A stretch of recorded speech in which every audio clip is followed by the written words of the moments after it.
Worm farms are an excellent solution for the disposal of kitchen waste, and you can use them in small areas. So if you're living in a townhouse, you could put one in a courtyard. If you were living in an apartment, you could even put one on your balcony. And this is a typical stackable worm farm. It comes with a number of compartments, and the lower one is a leachate tank. The top ones are where the worms live and where you put in all of your kitchen waste. This is the tap that's on the leachate tank, and we have this constantly open. The reason that the tap is open all of the time is so that moisture and worm wee doesn't collect in the bottom of the leachate tank, because if it does, it can tend to go anaerobic, it can smell, and that's really not good for your worm farm.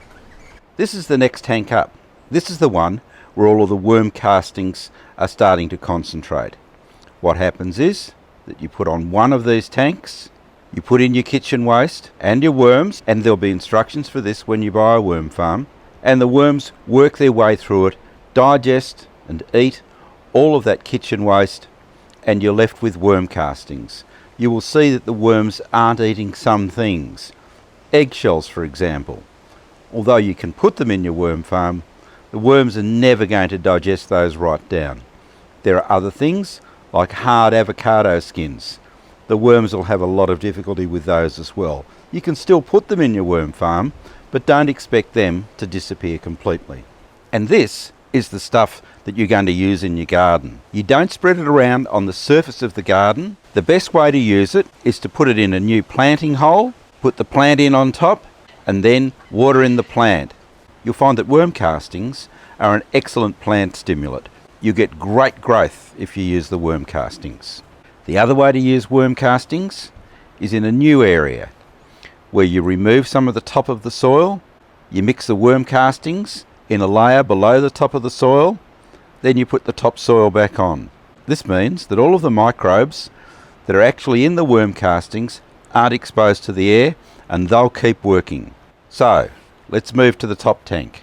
This is where all of the kitchen waste goes. You can see that we've got old lettuces, we've got potato peels, we've got apple cores, and we've got banana skins, all of that sort of thing.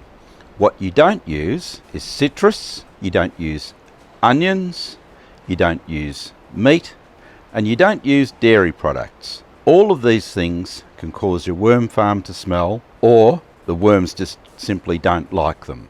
So when the lower tank fills up, what you're going to do is to put another one on top. The worms will work their way up into the new tank and start eating the kitchen waste there. Most of these worm farms have a leachate tank and 3 other tanks on top. It's always the bottom one that you're taking out to use the worm castings. When you've emptied that, you wash it out, and when the top tank is starting to fill up, you put the empty, clean tank back on the top. The worms will find their way up to the top.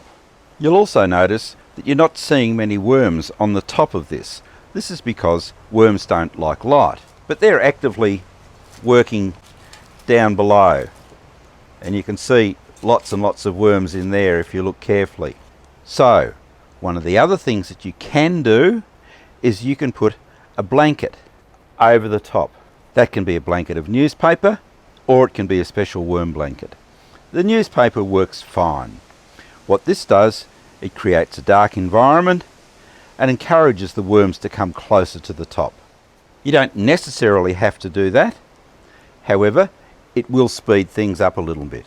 The lid goes on the top. That helps to keep things dark, and you'll notice that it's got some little air vents in there as well. However, we tend to cover this lid with a sheet of corrugated iron, and the reason we do this is this stops water from getting in through the air vents and also through the joins where the tanks sit on top of each other.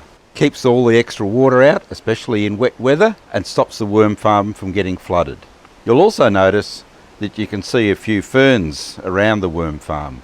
That's because we keep our worm farm in a shady area. It helps keep it cool, and it keeps the worms happy. Worm farms are an excellent way of disposing of kitchen waste.